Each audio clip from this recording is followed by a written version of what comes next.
When we have a conversation about horror, Italian horror has to be mentioned. You can say that Italian horror and its multiple genres has had a major influence within the horror genre itself, whether it's giallo horror from directors such as Dario Argento to supernatural horror such as Lucio Fulci's The Beyond. You can't deny that when it comes to horror, the Italians do it good. And then there's Anthropophagous. Anthropophagous, aka Anthropophagous the Beast or the Grim Reaper, or as my movie likes to call it, The Savage Island, is a 1980s horror film directed and co-written by Joe D'Amato. D'Amato could be seen as a prolific name in Italian cinema with over 200 films worked on in some capacity. He has worked on some popular films such as Stage Fright, Killing Birds, Troll 2, oh boy, okay, these are films I will definitely need to look into in the future. And he's also very well known in the Emmanuelle series. And porn. So much pornography. He has been involved in movies such as the classic Erotic Nights of the Living Dead and Porno Holocaust, the latter title being a riff on Cannibal Holocaust. D'Amato is known for his low-budget films to the point that Anthropophagous is one of his cheapest films he's ever made due to filming it on 16mm and blowing the film up to 35mm. Maybe this could be seen as a bad omen. Going on a bit of a tangent, at one point I did accidentally own 2 copies of Anthropophagous. The copy I'm using for this review and the other copy being a 4-in-1 horror movie DVD under the title The Grim Reaper. Because, you know, I wanted to torture myself twice. The film was written by George Eastman, who is also the main villain. George and Joe have worked on a few films together, and George is very well known within the Italian film scene. Due to his height and his looks, he does play a lot of henchmen or main villains. Now, Anthropophagous is known for one scene. If you know anything about the movie, you will know about the fetus eating scene near the end. This scene actually caused the movie to appear on the video Nasties List in the UK, which again, like Christmas Evil and other video nasties, caused the Anthropophagous to receive a cult following. Now, before we go further in depth with the film and talk more about the story, this is your spoiler warning, so please, if you wish to watch Anthropophagous, leave the video and then come back once you've watched. And with that warning out the way, let's look into The Savage Island, the Grim Reaper, Anthropophagous the Beast, Zombie 7, Jesus! It's Anthropophagous.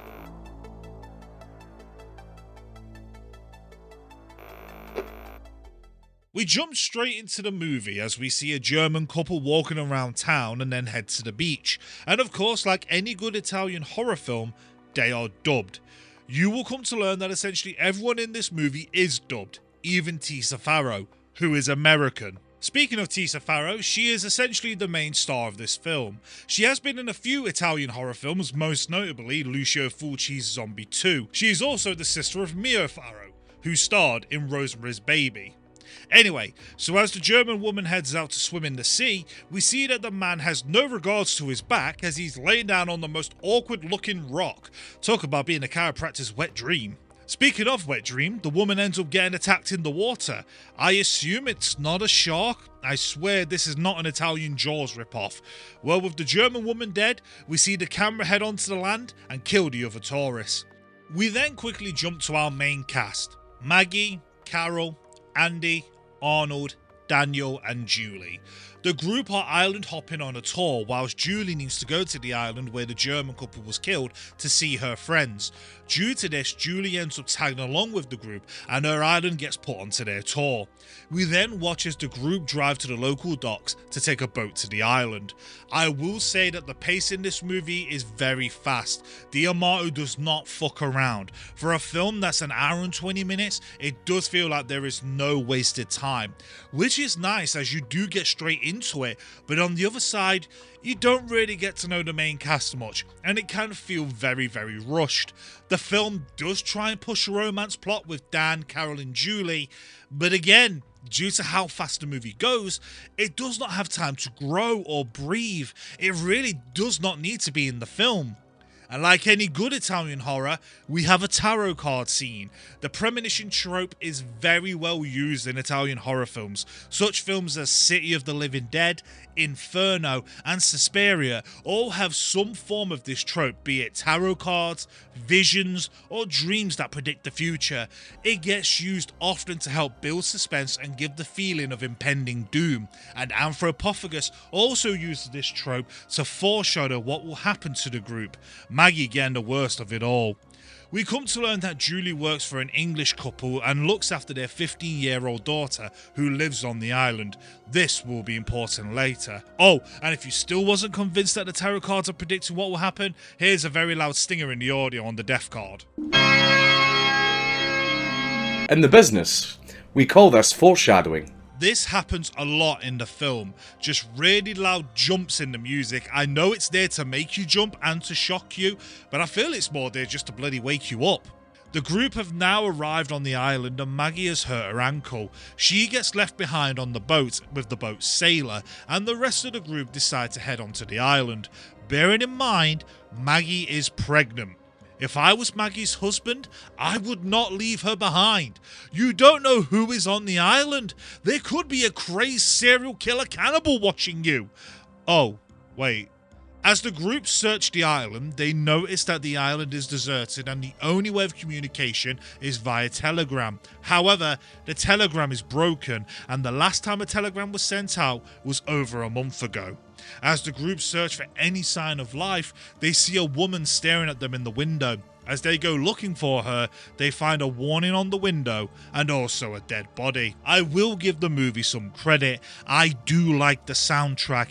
It has this 80s Italian synth vibe like you hear in many Italian horror movies. It has lots of booms and boops and beeps. I love it. Back on the boat, we see the sailor replacing the water in Maggie's bucket for her leg, and then he gets pulled in. I don't know if I'm being stupid, but I don't understand how the sailor fell into the water. Was he pulled in?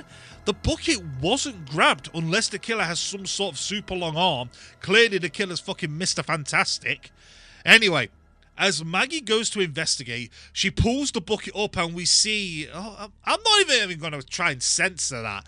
If YouTube has an issue with a clearly fake head, then I will happily take the L. And also, how the hell did the killer decapitate the sailor? Surely it's hard to do that in the water. There would be lots of splashing about.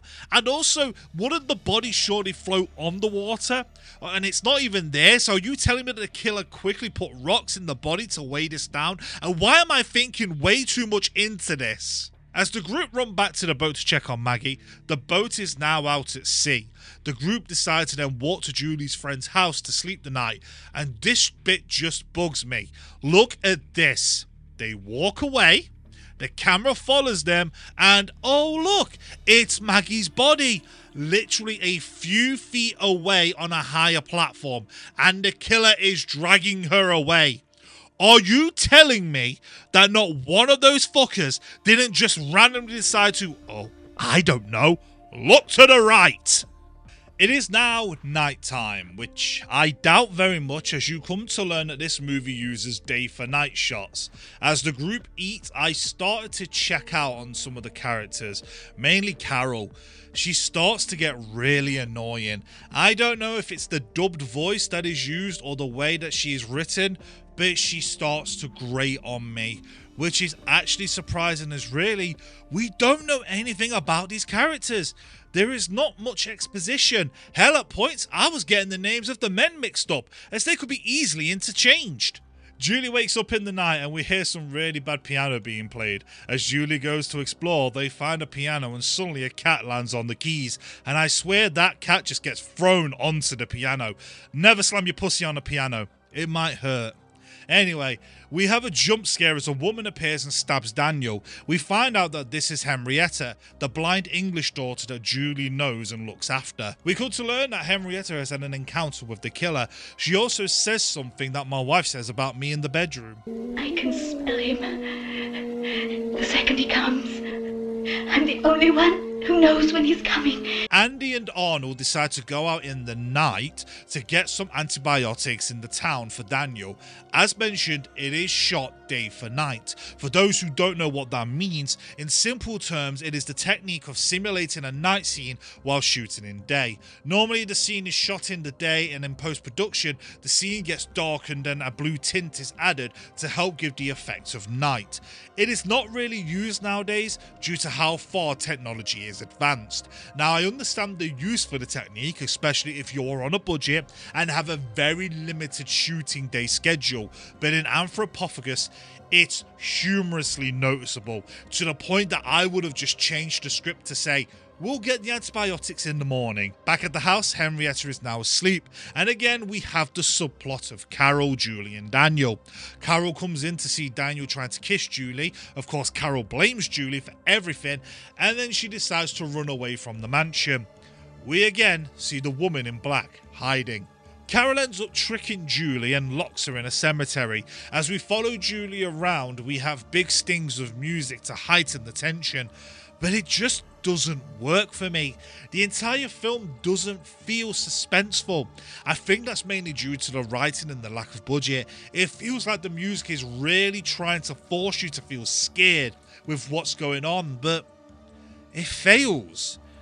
Also, I don't know if I'm being dumb, but Julie says, It's Carol. She ran away again. Unless I am choosing to block it out of my mind, I can't recall her running away before this time.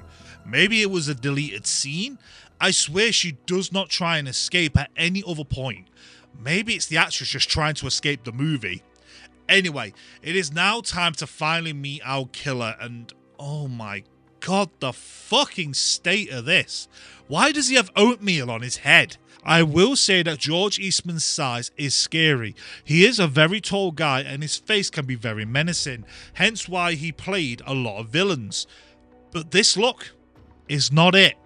He is not Bonita.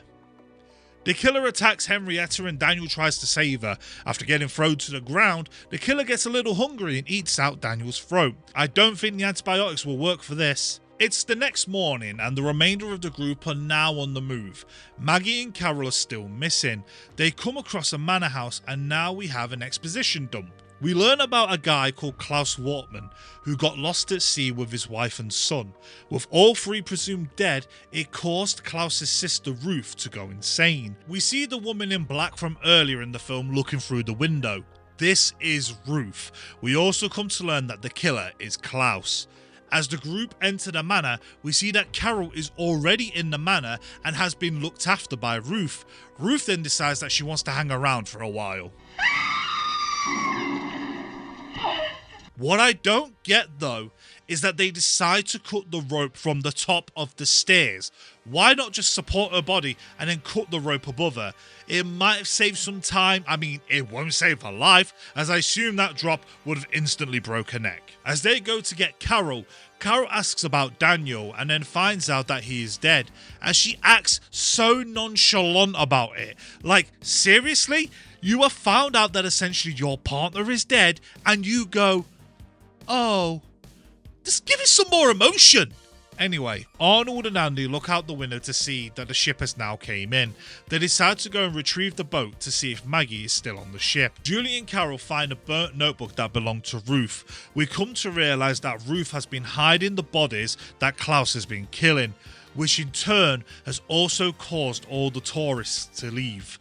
Arnold ends up finding the abandoned church, and I do like the look of the church. It is a very good find. In fact, the entire scenes in the church are really nice. These are creepy.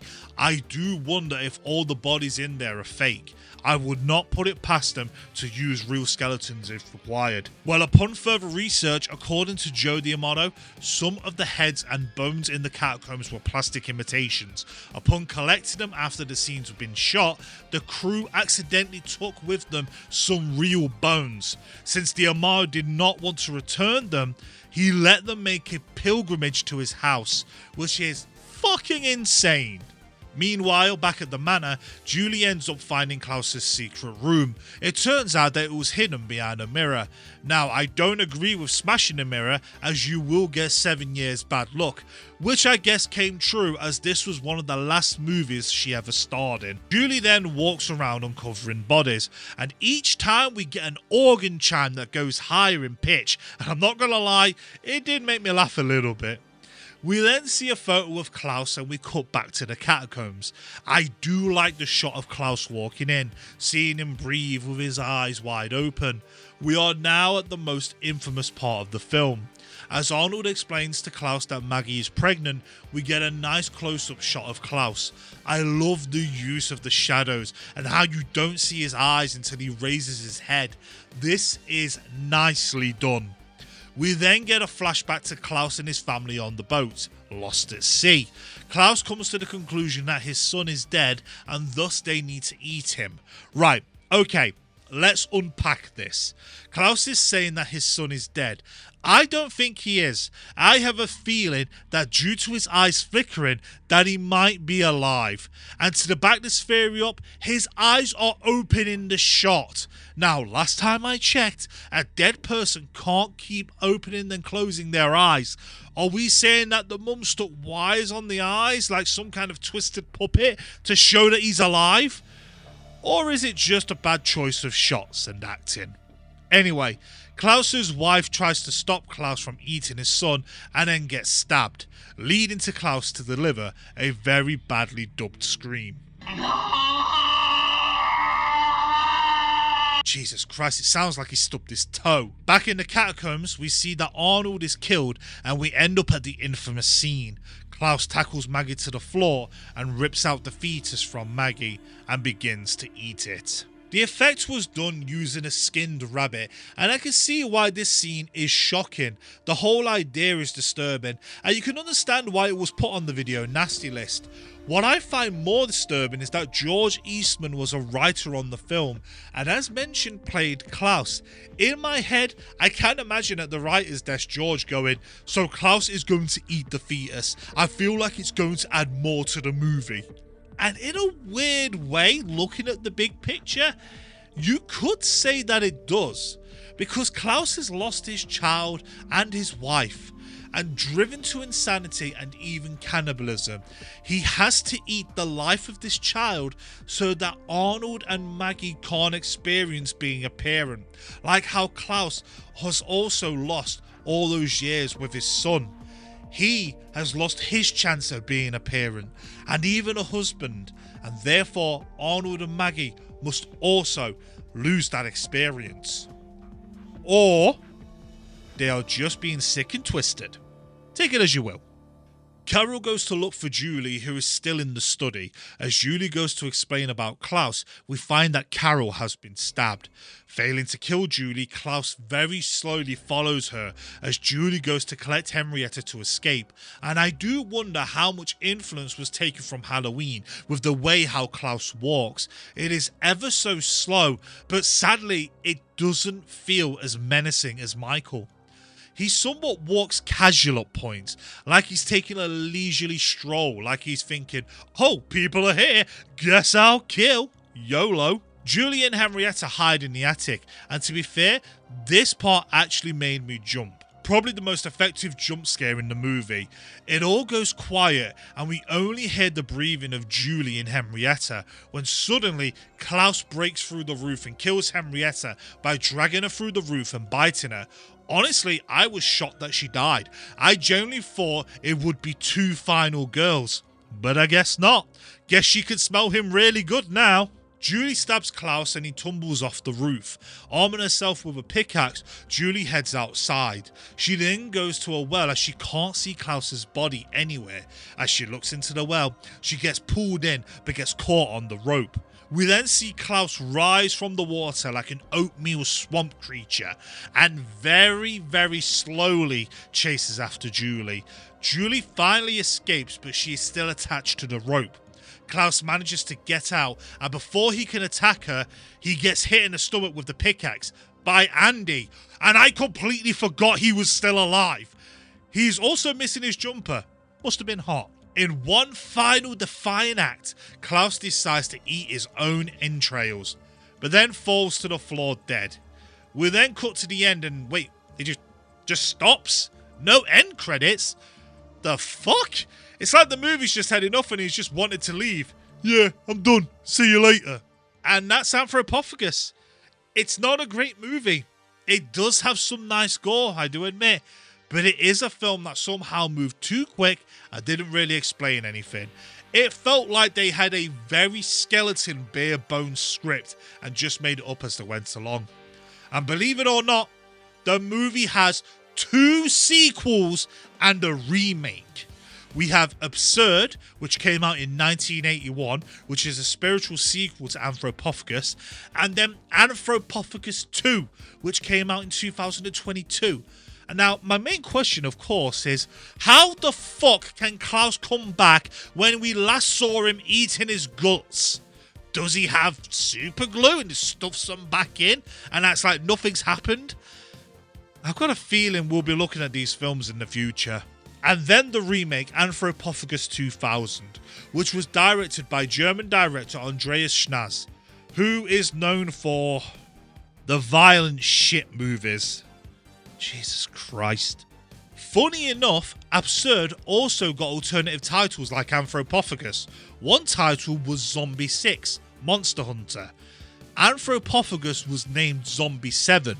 So in the Italian zombie movie franchise, which has a shit ton of random films under the zombie title, Anthropophagous is a sequel to Absurd, when in reality it should be the other way round.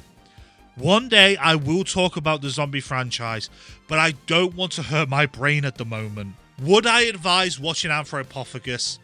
No, don't bother. It is a quick watch, but it is not that good. I will give praise for the kills and the soundtrack, but yeah, it's not that great. And also, I just realised my DVD box art also ruined the ending for me. Fuck! Hi everyone, thank you very much for watching my review of Anthropophagous. If you did enjoy, please like and subscribe. I do apologise, there was a little bit of delay. There was some personal family issues that was going on, but they're all sorted now.